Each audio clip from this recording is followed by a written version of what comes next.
welcome back, and today we're going to be making a sturgeon dish, but you can definitely make this with bass, with cod, salmon, kind of whatever you have, but we're going to use sturgeon, and first we're going to make a bit of a sauce for it. So this is going to be a carrot-fennel sauce, so 5 carrots just thinly sliced, along with 1 large onion, and this is all going to go into a pot cold.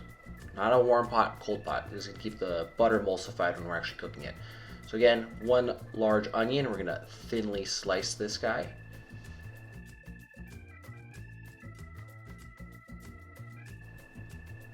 And then remove the tops from your fennel, save that for salads or stock, or we'll use a little bit of those fronds for garnish. And then half the bulb of fennel thinly sliced.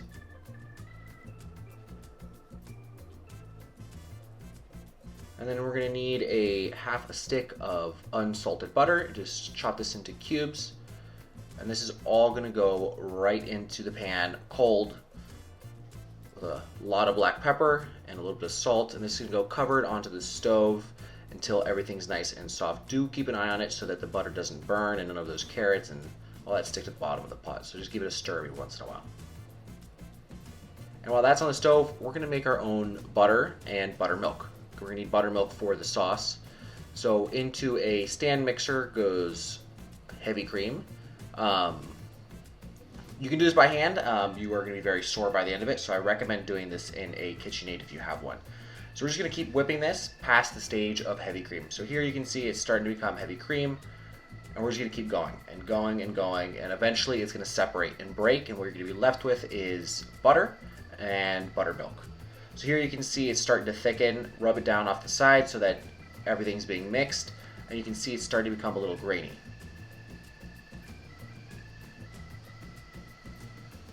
Here you can start to notice that some of that buttermilk is beginning to separate, but it hasn't exactly done that yet. And we're going to do this on high setting, and do be careful because as soon as it breaks, it's going to start to splash a lot as that buttermilk starts to go everywhere. Here you can start to see it's starting to break more and more.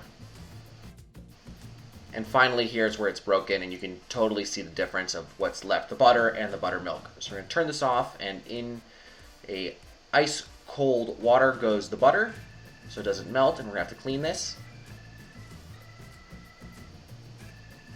And then what you're left with in the bowl is buttermilk, and we're going to place this into a container, and we're going to use this for our sauce. You can definitely go buy buttermilk if you don't have time or you don't feel like making your own. So now it's time to clean the butter. You're gonna have to do this to remove all that extra buttermilk. You can notice that the water is very cloudy right now. So into ice cold water goes the butter, and we're just going to start massaging this or rubbing it until it's completely clear and transparent. So it takes a couple times. I think it took us about 3 times to get clear water. So we're just going to kind of squeeze it, move it around, squeeze it, and make sure your water is ice cold. If not, you're going to have melted butter, and it's a complete fail. So just keep repeating this as many times as you need till you get a clear water at the end.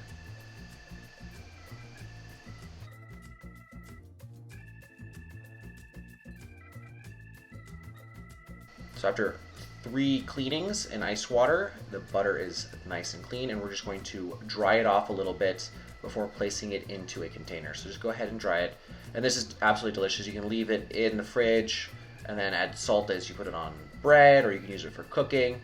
We're just gonna push it down a little bit, and that's it. Homemade butter. Now our onions have been on there as well as the carrots and everything. They're nice and soft. We're going to add about a 1/4 cup of chicken stock, and we're going to let that simmer and then turn it off. So once it comes to simmer, into a Vitamix goes all of that, and we're going to blend this on high as long as you can until you have a silky smooth puree. I mean silky smooth. So just leave it on high, walk away, go make a shot of espresso. And from here, we're going to kind of go back and forth on and off from tasting for seasoning. So add salt as needed, a little bit of black pepper, and we're going to slowly add in that buttermilk until we reach the consistency that we want. So we're looking for a pretty loose puree, almost like a sauce. So I ended up using about 2 cups of buttermilk and just kind of add it in slowly. You don't want to overdo it and have a very thin sauce or a very tangy sauce because of that buttermilk. Here it is. You can see it's quite loose, and this is going to go into a container, and we're going to hold on until we're done with the fish. So along with that carrot sauce, we're going to also do a couple of veggies. So you're going to need bacon. So this is just cured, lightly smoked, thick cut bacon, and we're going to cut them into about 1/4 inch thick strips, and then from there into cubes, so relatively thick. They are going to shrink as you cook them. Along with that, some peas, fresh if possible, and if you'd like to shuck them, that's totally cool too. If not, frozen's okay, and asparagus.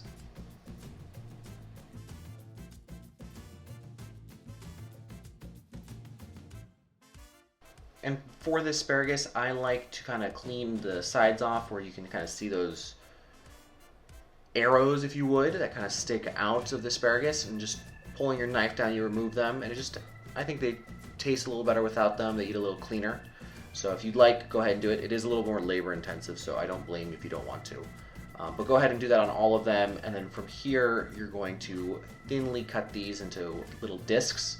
And this is because we're just going to lightly cook them. They're going to be kind of raw, a little chewy still, but we got that green asparagus flavor in the final dish. And once everything's nice and cut and ready, we're going to go into a cold sauce pan with the bacon, and we're going to begin to render it. As soon as it begins to release some of that fat, we're going to add in our veggies. So those peas and those asparagus, and we're just going to lightly cook them. We're not going to go over the top. So once everything starts to soften, we're going to add in about 1/4 cup of chicken stock, and we're going to season that, bring that to a simmer.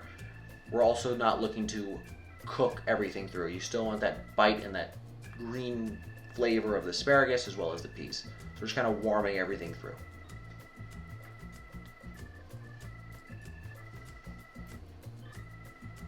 So once everything simmers, in goes your butter that you have made, and we're just going to mix that around until it emulsifies and everything comes to a simmer, and we're going to pull it off the heat, and we are done with that.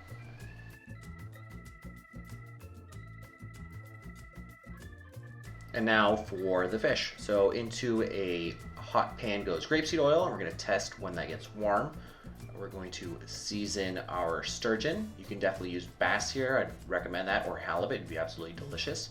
And we're going to press this down so it doesn't fold up when it hits that heat, so you get a nice crispy side. You're just going to push that down, and you'll notice as it sticks, then you can release it and then season that side of the fish as well. This is important. If not, you're going to get that curve, and you're going to have that white spot right down the middle of the fish where it's not touching the pan.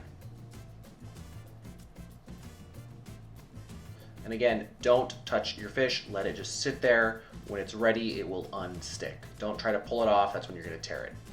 So once you get that nice side golden brown and it unsticks by itself, you're going to remove it, and we're going to take some of that homemade butter, and we're going to throw it into the pan, and we're going to begin to baste the fish. And this is going to cook it and add that flavor of the butter as well. If you'd like, add a clove of garlic right now, a little bit of herbs, and we're going to slowly baste over the top of the fish, and you want to try to make sure that butter stays emulsified and doesn't burn. So as long as you see those bubbles, you're in good shape. That foam means that your butter's not burning and it hasn't broken yet. As soon as it does that, take that fish out, throw that butter away, and begin with fresh butter again.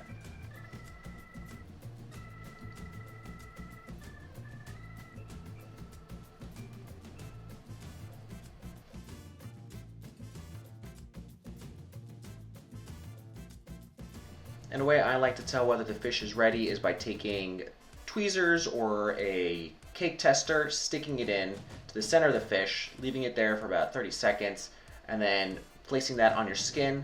And if it is warm, your fish is about medium. If it's hot, it's well done. But it's a great way of telling whether a fish is done or not. You can use this for poultry as well, a little riskier, but great way of telling. And then when your fish is done, onto a rack to rest a little bit, and then time to plate. Personally, I removed off the sides of this fish just to get a nice clean white look when you saw the fish on the plate. Don't have to do this, but it leaves a little couple snacks that you can munch on while you're plating. All right, and then grab your peas and asparagus, and we're going to place this in the center of the bowl.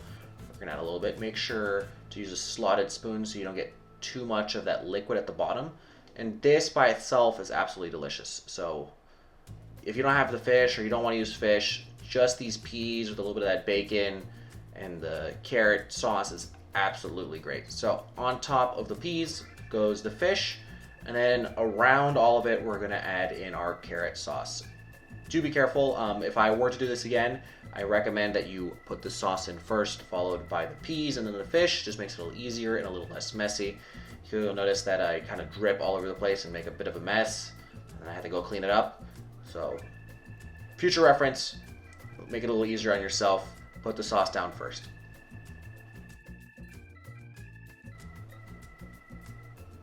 Here, all nice and clean up those edges, and we're just gonna finish it with a little bit of those fronds from the fennel, and that's it. Super simple, super easy. You kind of switch out any kind of white fish, and great meal for the summer. Not super heavy, really light, really fresh. Thank you for watching, and if you enjoyed the video, please hit the like button and subscribe, and we'll see you all next week.